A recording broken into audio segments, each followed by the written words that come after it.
আসসালামু আলাইকুম সবাইকে। আজকের সকাল থেকেই খুব প্রচুর পরিমাণে বৃষ্টি হচ্ছে, তাই মার্কেটে কাস্টমারও অনেক কম। এক মুহূর্তে জানিয়ে দেবো আজকে বাজার দর। সবাই সাথে থাকবেন, লাইক করবেন, কমেন্ট করবেন, শেয়ার করবেন। ধন্যবাদ। এটা হচ্ছে দেশি রসুন। এটা পার কিলো বিক্রি হচ্ছে 80 থেকে 90 টাকা পার কিলো, পাইকারি রেট। এটা নাটোরের ভোট রসুন। এটা হচ্ছে ইন্ডিয়ান কেরালা দা। এটার প্রাইস চলতেছে 75 থেকে 80 টাকা। এটা হচ্ছে চাইনিজ আদা। এটা বিক্রি হচ্ছে 110 টাকা পার কিলো।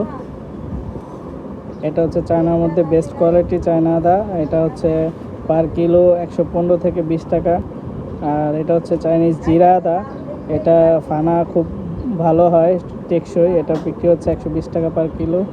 এটাকে বলা হয় বার্মা আদা। এটা বাজার রেট খুবই কম, চাহিদাও কম থাকার কারণে এটার দাম বিক্রি হচ্ছে 90 থেকে 100 টাকা পার কিলো।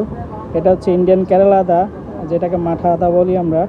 এটা আজকে বাজার দর বিক্রি হচ্ছে 55 থেকে 60 টাকা পার কিলো। এগুলো আপনি চাইলে যতদিন রেখে আপনি বিক্রি করতে পারবেন, কোনো সমস্যা নাই। আর এটা হচ্ছে ইন্ডিয়ান কেরালা আদা। এই কেরালা আদা পুরো বছর পাওয়া গেছে। এই বছর কেরালা আদার জন্যই আদার বাজার কম ছিল, তাই ক্রেতারা এই বছর শুধুমাত্র কেরালা আদা বিক্রি করেই অনেক টাকা ইনকাম করতে পারছে। আর এটা হচ্ছে এটা হচ্ছে চাইনিজ রসুন, এটা কিনা পিওর হোয়াইট। এটা পার কিলো 155 থেকে 60 টাকা পাইকারি দর বিক্রি করা হয়েছে। সবাইকে ধন্যবাদ। আশা করি সাথে থাকবেন, সাবস্ক্রাইব করে সাথে থাকবেন ইনশাআল্লাহ।